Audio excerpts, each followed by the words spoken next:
Okay, I'm on Imperial Drive, and we're going to talk about driveway and drainage. Let's take a look. I'm up on across the road, and there's a ditch here that catches water on this side of the road and brings it all the way down. And this is kind of a low point. And right here, the city, when they built up the road, they put a culvert in. You can't see the culvert here, but the culvert comes in here and comes to the other side of the road and starts at the top of the driveway. And if I come back over here, you can see this pipe coming up out of the ground right there. And we'll talk about that in a second. So when they built this road up, they raised it about 12 to 18 inches. And they brought in some material right here that probably really should never have been brought in, because now people think that's the driveway and it's really not the place to make a turn. She had thought about putting a planter box here. The way to make the turn is to make the turn over more on this side of the driveway towards these rocks. This is all part of our sale property lot. The lot line, we think this signpost for the neighbor is actually on the property, on our property, and that signpost should actually be more about 15 feet. So this whole upper part of the driveway belongs to the other house, but is sitting on 25852 Imperial. So this whole area over here, it causes confusion because now you're climbing up too fast, and you really should just stay over close to this rock border line here, and then you have a nice flat area to come up and get out onto the road.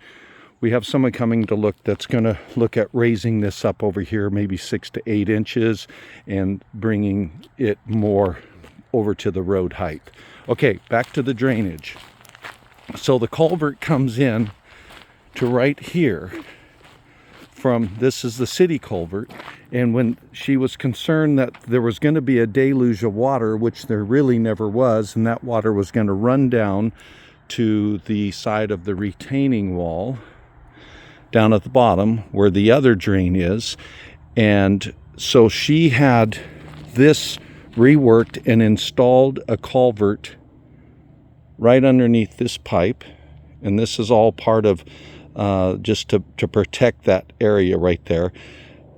That culvert connects underneath this. There's the owner has her own culvert that comes underneath here and just drops in right down this hill, maybe 15-20 feet down this hill. And they really don't see the water coming from there. It drops on the backside of the shed and runs out into the yard. They really don't see any impact from water from that ditch on the other side of that road. That wire there is a thaw line in case it ever would get iced up. They have never used the thaw line.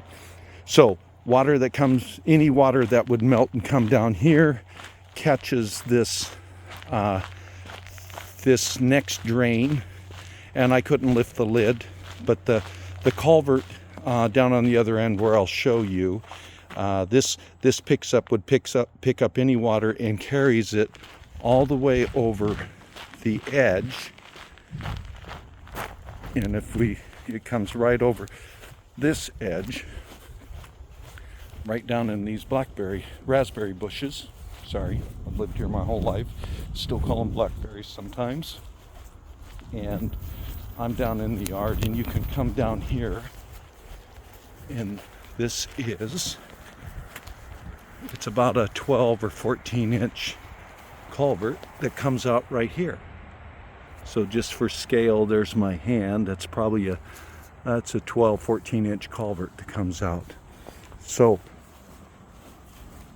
and they really don't see any water moving through there.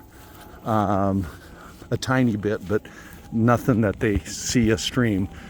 And then any water that would gather on the driveway just from snow melt works its way kind of right behind the cars is kind of the low area, and if there was water, this becomes a snow pile in the winter from the driveway, and then water just works its way over here. So not really an issue ever with water on the property. Okay.